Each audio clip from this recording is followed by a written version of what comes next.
दोस्ती का ही नमूना है कि जिस तरह से हिंदुस्तान की लगातार अमेरिकन राष्ट्रपति, अमेरिका की सरकार जो है मजाक उड़ा रही है।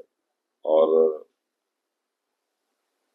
आप देखते हैं कि जो ये टैरिफ बढ़ाया, इससे पहले भी किस तरह से इंडिया को ट्रीट किया।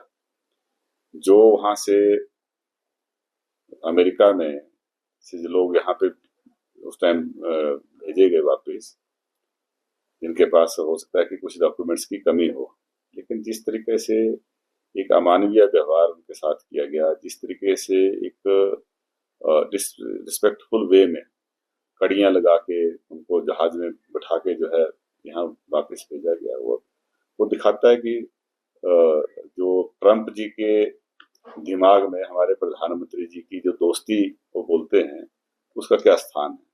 ये हिंदुस्तान की बेइज्जती है, हिंदुस्तान का अपमान है। और टैरिफ जो इस तरीके से ये यूनिलेटरल अमेरिका जो है हमारे देश के ऊपर थोप रहा है, इससे आने वाले समय में बहुत ज्यादा नुकसान होगा। ना सिर्फ बिजनेस का नुकसान होगा, इससे अनएम्प्लॉयमेंट बढ़ेगी, हमारा जो ट्रेड डेफिसिट है बहुत ज्यादा बढ़ जाएगा, और इसमें हमारा एक्सपोर्ट कम होगा तो स्वाभाविक का इंपोर्ट बढ़ेगा कई चीजों का, और ट्रेड डेफिसिट बढ़ जाएगा, जिसका हिंदुस्तान को बहुत नुकसान होगा।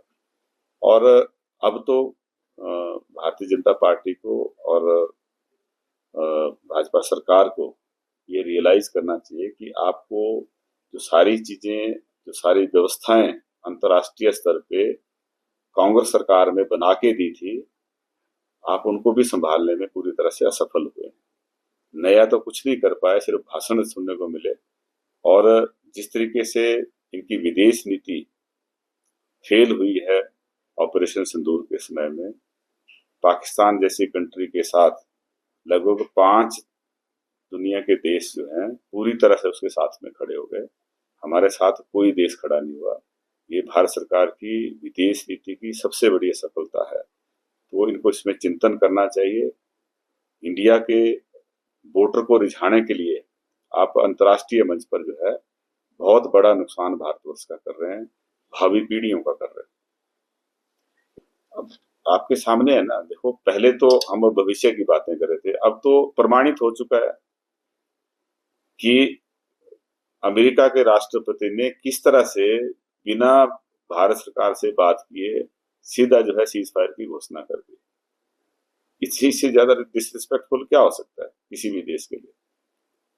उसका कोई तरीका अपनाते, सीज फायर होता है, कोई भी लड़ाई होती है उसका अंत होता है, लेकिन रिस्पेक्टफुल वे होता है, उसकी कुछ टर्म्स एंड कंडीशन होती हैं। अगर हमारी दोनों की बातचीत होती, भारत पाकिस्तान की सरकारों के बीच में बातचीत होती, उसमें कुछ टर्म्स एंड कंडीशन तय होती, तो उसके आधार पे फिर होता, ना कि सीधा अमेरिका ने जिस तरह से मैच जो है बंद करने के लिए रेफरी सीटी बजाता है लंबी, वैसी सीटी बजाई और एकदम जो है सब कुछ स्टॉप हो गया।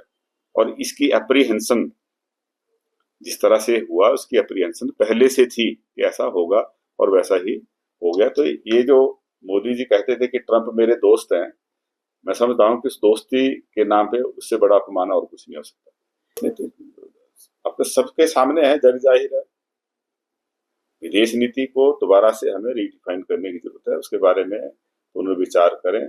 और जो ऑल पार्टी डेलीगेशन आपने भेजा, उसको उसके बीच में भी राजनीति करने की कोशिश करते हैं। दुर्भाग्य इस बात का है कि प्रधानमंत्री के स्तर पे भी कोई ऐसा मौका नहीं छोड़ा जाता जहां राजनीतिक फायदा उठाने की बात नहीं होती है।